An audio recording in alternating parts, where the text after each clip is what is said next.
Okay, good morning. Behind me is African Schoolhouse number 4, the main reason we're here today. Faust Park is perhaps best known for the carousel and the butterfly house, but one of our proudest and most important assets is Historic Village. And this school, when restored, will when it's completed, will become the 29th building in the village. The park recently acquired 2 other log cabins, and they're in storage, and they'll be restored once the schoolhouse is completed. For the past year, members of the St. Louis County Parks Department have been working on this important piece of history. Built in 1894, the one-room schoolhouse is the oldest black schoolhouse in Missouri. The St. Louis County Parks officials have been eyeing the schoolhouse for almost 20 years and couldn't come to an agreement with the property owner to move it. It sat on private property on Wild Horse Creek Road in Chesterfield, about 4 miles from here, covered with siding, and it was used as a garage. But the property was sold, and the new owner agreed to donate the building to the county as long as county paid to remove it and to restore it. Dismantling it and bringing it here cost $15,000, and restoration is estimated to be about $20,000. Dismantling it began in August of last year, and the rebuild and restoration should be completed by the end of this year. The costs are being covered by the St. Louis County Parks Foundation. And putting a price tag on this old schoolhouse is tough to do, but it will broaden the history of St. Louis County presented here in Faust Park. The 15 by 19 feet African American schoolhouse is being built next to the Alt School, which was a school for white children. And you can tell just at a glance the conditions in which children were taught based on race. The other buildings you see here date from the 1800s to 1910 and represent the architecture and the lifestyle of the time period. The school was built after black residents in the area sued in 1893 because there was no school for black children. It's a single room. One teacher taught more than a dozen students from kindergarten through 8th grade, all at the same time. Despite the school's age, the original logs and some fixtures and bookshelves still remain. When crews dismantled the schoolhouse, they found chalkboards still bearing math equations. Once the foundation of the building was laid, we invited the grandson of one of the students to come and set some of the logs into position here at the schoolhouse's new home. The St. Louis County Parks Foundation also hopes to furnish it so that it captures what it really looked like in a school in this time period. For those interested in learning more about the Parks Foundation, including how to support its nonprofit efforts, you can go to stlcountyparksfoundation.org. And with me today is Jesse Francis, who's been with the park for 35 years and overseen each move to create Historic Village. Jesse, would you like to come and say something? You can introduce Francis too. Okay.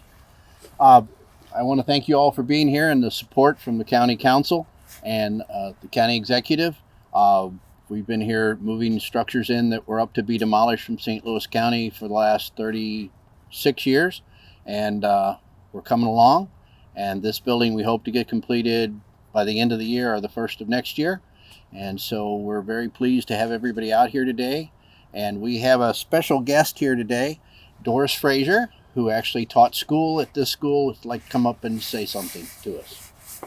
Doris.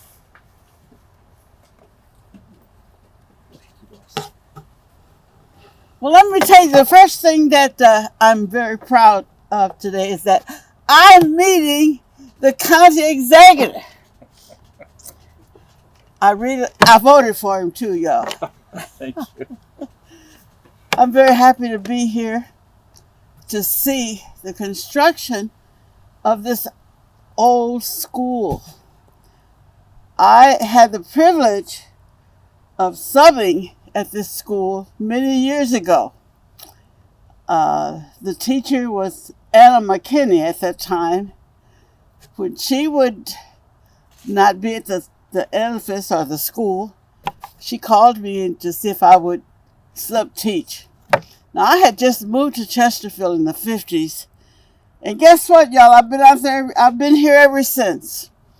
I'm 91 years old today, and I'm very proud to say that I am very proud to live in the city of Chesterfield. And I'm very happy that I had a chance to help black children.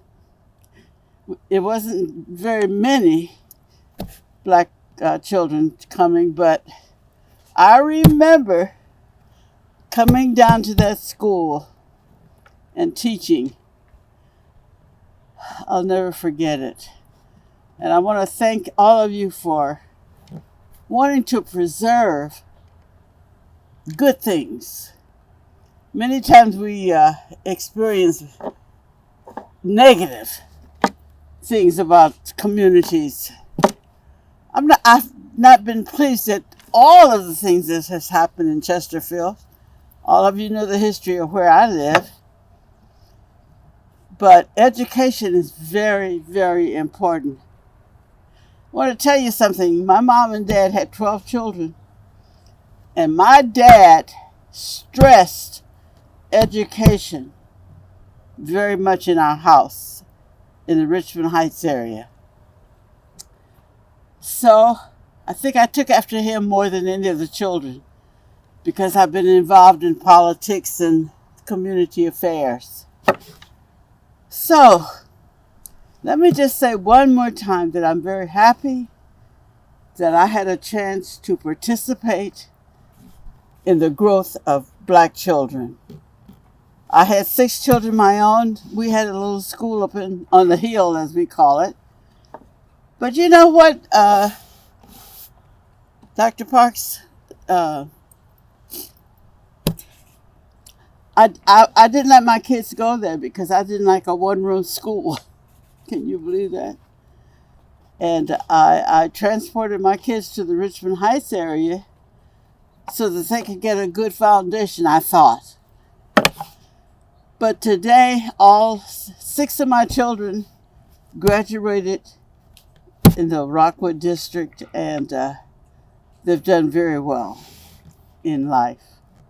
So let me just say one more time how grateful I am for this opportunity to stand before you to tell you how proud I am of being black. I don't look too much black, but but I am. So let me say, continue the work, and I'll continue doing what I'm doing in helping black children succeed in life. God bless all of you and continue to do your job. Hey, ma'am, what memories do you have of that old schoolhouse? What memories? Yes. I just told you. Coming in there, walking through that little doorway, it was a desk up in front, and I think it was about 10, maybe 12 children going to school at that time. But can you imagine what it was like trying to teach from 1 to 8th grade in a one-room school? That's what I remember. But I'm glad that day is over. Any other questions? Comments? If not, God bless all of you. Thank you. Thank you. Oh, I'm so proud of you. Thank you. Yes, I am. I see Councilman Harder's here too. You want to say something, Sure, Mark? thank you. Stay here, Joyce. Okay. So, thank you very much. Want to fill you in on how I got involved in this project about, I guess it was 2015 after I became councilman for this district. I was out riding with Tom Ott, the director of the department, and we came to Faust Park and talked about opportunities here, and he mentioned that this was on their radar and that they had their eyes on this building for many years. This building was located off of Wild Horse Creek Road, and it was part of a house on a property. And over the years, every year, Tom and his crew would approach those people that own the property and say, hey, you want to sell this? Do you want to give it to us? What do you want to do? And for a long time, they said no. And it wasn't until about a year ago that they said, we're going to demolish the house that was there. This building was being used as a garage. It looked a lot different than what it is today. And so they proceeded with the help of the foundation, and I want to thank the foundation as well, to gather money and to put this project together on how to dismantle it and put it together and put it here on this spot. And so we had Doris out at that event, and she was telling stories about her time here and working in this school.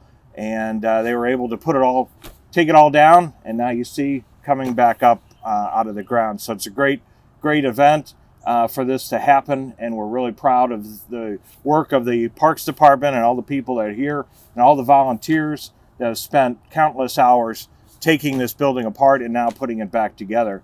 It's a great event there. So, but I wanted to introduce Doris to you, and it looks like she's already done that, and that's a great thing. But she's our living legacy here, one of the last people that we know of, unless you're supposed to be looking for some more people, I think. Couldn't find them. Okay, so that actually either worked here, went to school in this building.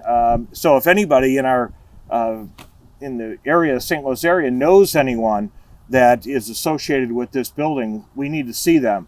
And this generation is dying off, and we need to get the stories, we need to get the information, hopefully some artifacts on books or anything that might have been either in this time period, or it'd be great if it was actually used in this building going forward. So if there's anyone in the vicinity that could get a hold of Tom Ott or the people here at the Parks Department and say, hey, I know some people, or maybe it's a distant relative, aunt, uncle, it doesn't matter. We just need to get that information, gather some of those stories, pictures, artifacts, and the like. So please come forward and come out and see this and see the progress, as well as tell us what's been going on at this property. So with that, I want to thank you, and thank you for being here. Thank you, Doris, for being here on short notice. We called her yesterday, and when we found out this was happening, and we wanted to get her here and make sure she saw this coming out of the ground. So thank you very much. Thanks, Doris. Thank you. Any other questions? Okay. Thanks for coming out today. Please take lots of pictures.